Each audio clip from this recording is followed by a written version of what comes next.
Kalau kita bicara soal masa penjajahan Belanda di Indonesia, biasanya yang langsung terbayang adalah perlawanan, penjajahan, atau tanam paksa. Tapi di balik semua itu, ada kisah-kisah lain yang jarang dibahas, kisah para perempuan lokal yang hidup sebagai nyai atau gundik orang-orang Eropa.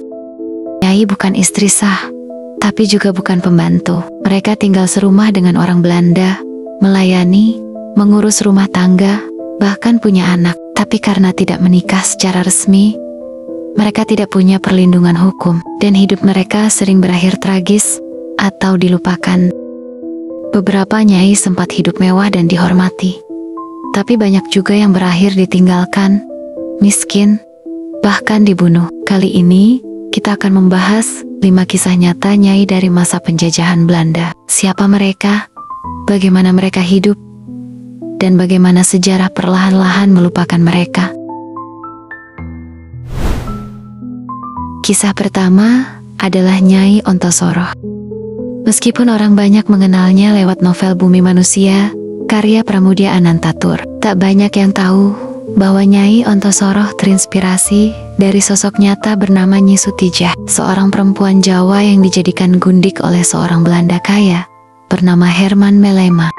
Sutijah awalnya adalah anak priayi miskin dari daerah Surabaya. Di usia belasan, ia dijual ke Melema oleh orang tuanya dengan dalih demi kehidupan yang lebih baik. Di rumah besar bergaya kolonial itulah ia hidup sebagai nyai, melayani, mengurus rumah tangga, dan akhirnya melahirkan anak-anak hasil hubungan mereka. Namun Sutijah berbeda. Ia belajar membaca, menulis, bahkan berbisnis. Ia mengelola perkebunan milik Melema dengan sangat baik, membuatnya dihormati oleh masyarakat sekitar, meskipun statusnya tetap sebagai gundik. Ironisnya, ketika anak mereka, Robert, ingin mengakui hak sebagai anak sah, hukum kolonial menolaknya karena ibunya bukan istri sah, hanya nyai. Itulah realitas getir para nyai. Di rumah dihargai, di luar dianggap tidak ada. Setelah Melema meninggal, seluruh harta diwariskan pada keluarga Belanda Melema, dan Sutijah tak memiliki hak apapun. Ia akhirnya hidup sederhana hingga akhir hayatnya, dengan luka yang dalam, kehilangan cinta, anak, dan hak sebagai manusia. Kisah kedua adalah Nyai Dasima.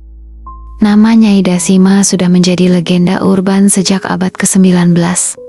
Karena kisahnya begitu tragis. Ia adalah seorang gadis Betawi berparas cantik yang menjadi gundik seorang Inggris bernama Edward William. Awalnya hidup Dasima cukup mewah. Ia tinggal di rumah besar di daerah Tanah Abang dan dihormati oleh para tetangga. Tapi karena bukan istri sah, Dasima selalu merasa sepi dan terasing. Meski memiliki 1 anak, statusnya tetap tak berubah. Lalu datanglah pria lokal bernama Samiun, yang tampan tapi licik dan ambisius. Ia mengaku mencintai Dasima, padahal hanya mengincar harta dan pengaruhnya. Dasima terperdaya. Ia meninggalkan William dan hidup bersama Samihun. Namun, cinta itu berujung maut. Ketika Dasima mulai menyadari tipu daya Samihun, ia hendak pergi. Tapi sebelum sempat melarikan diri, ia dibunuh oleh suruhan Samihun, dilempar ke sungai dalam kondisi terikat. Mayatnya ditemukan beberapa hari kemudian di Kali Ciliwung. Kisah Dasima begitu terkenal hingga diangkat menjadi buku, teater, dan film sejak era Hindia Belanda. Ia menjadi simbol tragedi para nyai, dicintai karena cantik dan kaya, lalu dibuang ketika tak lagi berguna.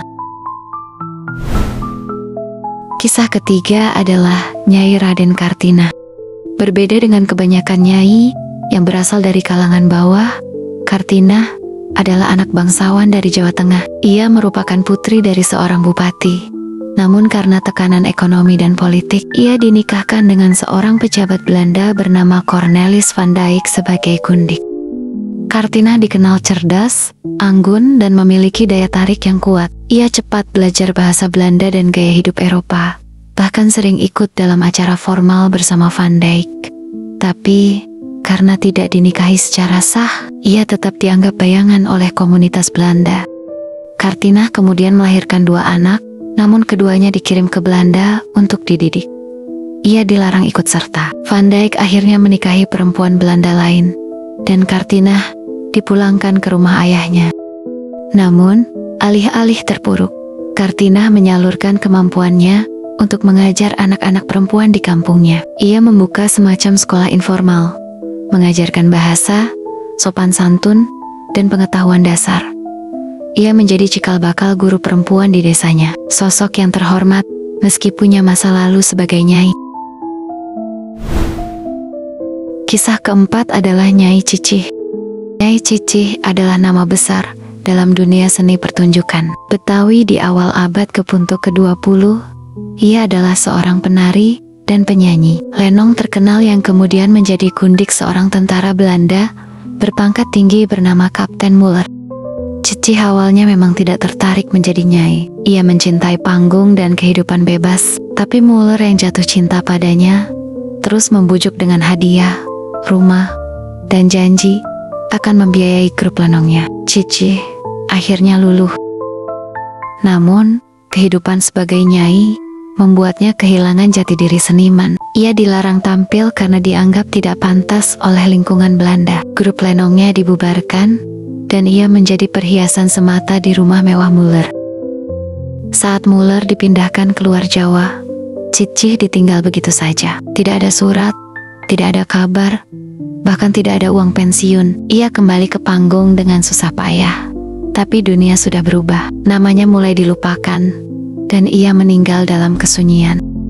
Namun, beberapa seniman Betawi percaya bahwa semangat Nyai Cicih masih hidup di atas panggung. Teater yang menggunakan namanya masih aktif hingga kini, sebagai bentuk penghormatan pada seniman yang kehilangan segalanya karena cinta kolonial. Kisah yang terakhir adalah Nyai Sarinah. Kisah Nyai Sarinah mungkin tidak setragis Nyai Dasima, tapi menyimpan kepedihan dalam diam. Ia adalah perempuan asal Madura yang dibawa ke Batavia untuk menjadi pengasuh anak seorang pejabat Vogue. Lama-kelamaan, karena kehangatannya, majikannya, seorang duda Belanda jatuh cinta padanya. Sarinah kemudian tinggal bersama pria itu sebagai gundik. Ia melahirkan seorang anak laki-laki yang dinamai Jacob van Maarsen. Sarinah sangat mencintai anaknya. Ia merawatnya lalu mendongengkan kisah rakyat dan mengajarkan bahasa Jawa. Tapi saat Jacob berusia 7 tahun, ia dibawa ke Belanda demi pendidikan, dan Sarinah tidak diizinkan ikut.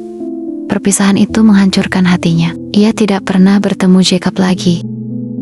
Bertahun-tahun kemudian, seorang pria Belanda paruh-baya datang ke rumah tuanya di Semarang. Ia memperkenalkan diri sebagai Jacob, tapi pertemuan itu hanya berlangsung beberapa jam, karena Jacob harus kembali ke Eropa.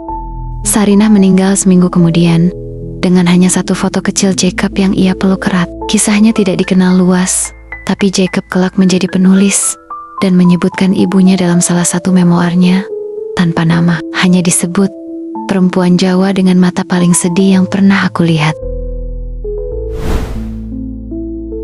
5 Nyai. 5 kehidupan yang nyata. Mereka hidup di masa ketika perempuan tidak punya kuasa penuh atas tubuh dan takdirnya. Tapi mereka bukan sekadar korban. Dalam batas-batas yang menghimpit, mereka bertahan, mencinta, merawat, dan melawan dengan caranya sendiri.